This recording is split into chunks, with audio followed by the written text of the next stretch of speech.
recently, Mattel and Netflix put out a new image as a sneak preview of the second part of the Masters of the Universe Revelations show. The first part was 5 episodes and aired earlier in the fall. The second part is coming later in the fall, early winter, and this image is a teaser of what we're going to see. Not only did we get this image of Skelegod fighting a more savage He-Man, quite literally, but the toy that is being put out for this is also called Savage He-Man. And I've been getting a lot of comments on the channel and even some emails about who this character is and how he relates to the mythology. So I'm happy to explain, because there's a lot of people that are new to the brand and discovering Masters of the Universe for the first time. So the Savage He-Man concept is something that dates back all the way to the original mini-comics from 1982. This is an image of Savage He-Man battling a giant purple thing.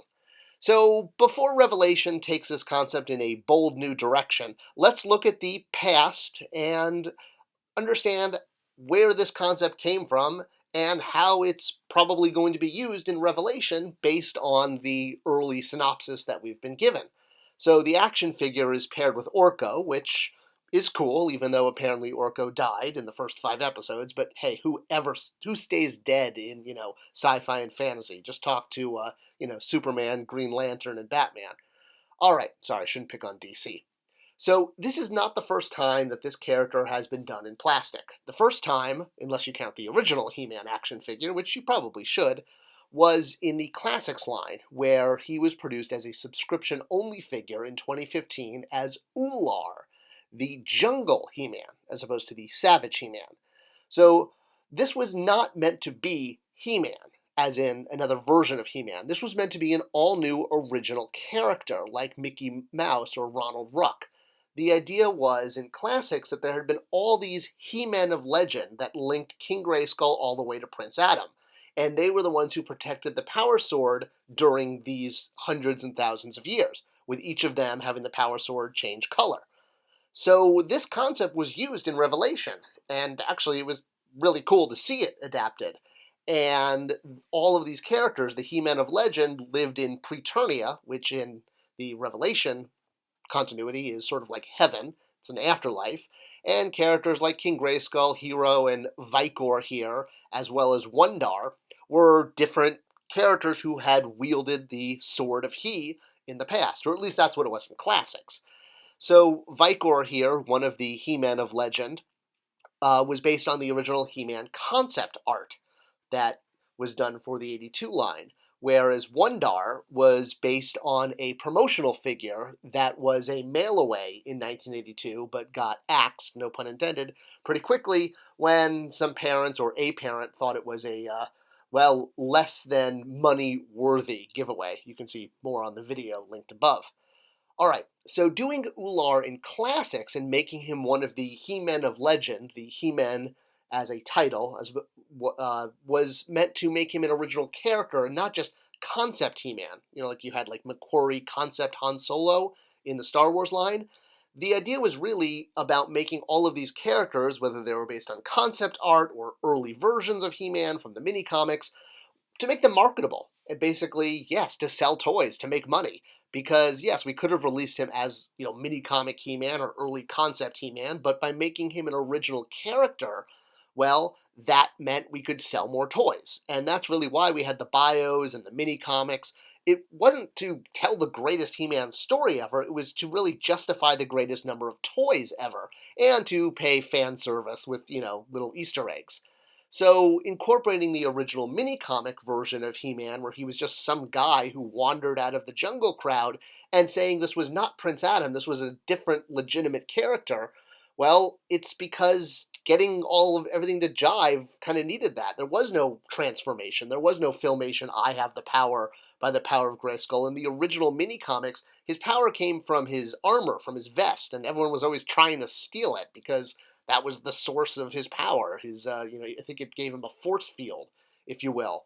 It was given to him by a character called the Sorceress, or later the Goddess, the Eternian Goddess, Green Goddess, pick your name. He basically saw her being attacked by said purple monster and then fought purple monster to defend her. As a reward, he got a power vest that gave him a force field, as well as boots and an axe and a belt. He then used these devices to attack a tree because he had a very anti-environmental message in the beginning. No, I'm just kidding. He was making a house.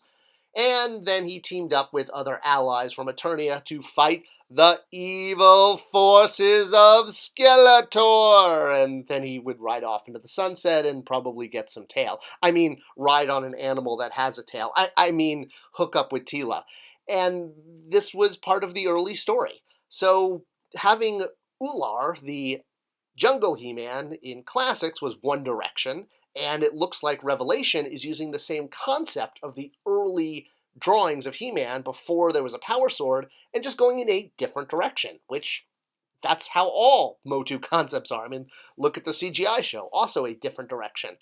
So the marketing material for this figure is recreating some of the art from the original mini-comic.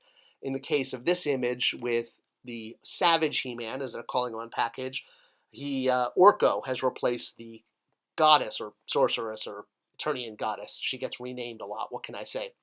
So maybe Orko is the one that gives him the power vest and comes back. I don't know. But, having action figures recreate mini-comic panels is nothing that's, new. It's been done many times. The Foosh is notorious for doing this and doing it very well. So, in Masters of the Universe Classics, the original mini-comic He-Man became Oolarr the Jungle He-Man as a legitimate separate character from Prince Adam, who predated Prince Adam. In Revelation, the same concept is being reimagined as a sort of powered-up version of Prince Adam. At least that's what the leaks are saying in the prelim story synopsis. So it's not a different character the way in Classics it was, but rather this is Prince Adam in a different mode.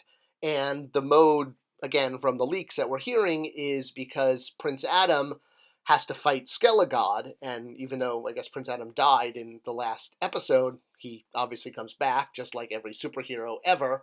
Again, just ask every superhero who's ever died. And Prince Adam, has to Hulk out, basically. And I'm not talking about He-Man fighting the Incredible Hulk, which has been the subject of countless fan debates in Comic-Cons and comic book stores and Yelp channels and all that stuff.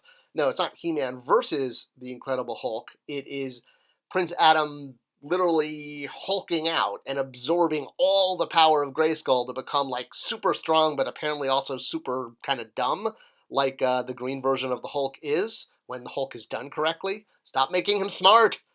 And so yeah, it's going to be like this, He-Man smash kind of thing. And well, we all know what happened the last time He-Man and the word smash were put together. It was not exactly the high point of He-Man collecting.